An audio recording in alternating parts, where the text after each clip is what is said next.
may remember, back in 2005, there was a big case that came out, a disappearance of an Alabama teenager named Natalie Holloway, who disappeared in Aruba.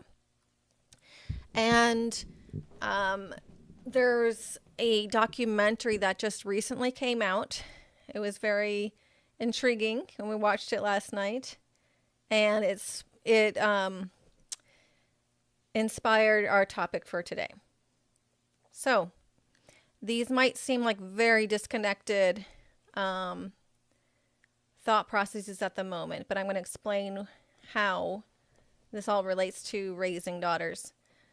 So, I'll start with Natalie Holloway. I remember when this case came out, and I was explaining to Devinder, like, I had a very, perhaps, maybe prejudiced view of the situation when it first came out. And my thought process at the time was maybe that she was a bit of a wild teen, a little bit of a fast girl, and certainly not someone who deserved to die in this tragic situation. But the riskiness of all of it seemed pretty, pretty extreme. And so I had a certain opinion of it. This documentary changed my opinion. From the video, from the documentary, she really does just seem like the girl next door, and a girl who was an aspiring doctor, a girl who had good parents, a good brother, a good family from Alabama. Didn't seem in any way as a fast teenager as I had previously thought, and I had maybe made up this thought process in my mind, which really did not seem to be the case from looking at the documentary. But Devinder and I got talking, and what really became the topic of our discussion was that here, we have this good family background. She seemed to be, I imagine, probably a very church-going family, all these things.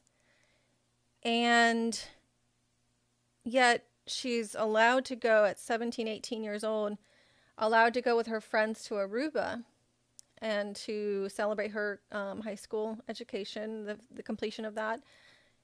And she is from what we know, without an adult chaperone in Aruba, hanging out with a bunch of guys that she doesn't know and just met, drinking with them, dancing with them.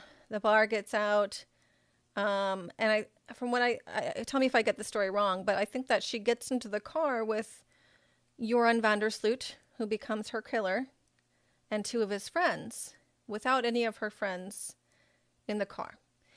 And I just thought to myself, how do you, and by the way, I had to look up Aruba on the map because I had this conception that Aruba is somewhere in the Caribbean, and I had no idea where it was.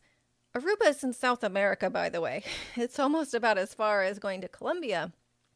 Not that that really matters, but it's just a very long trip to send your daughter on, who's only 18 years old.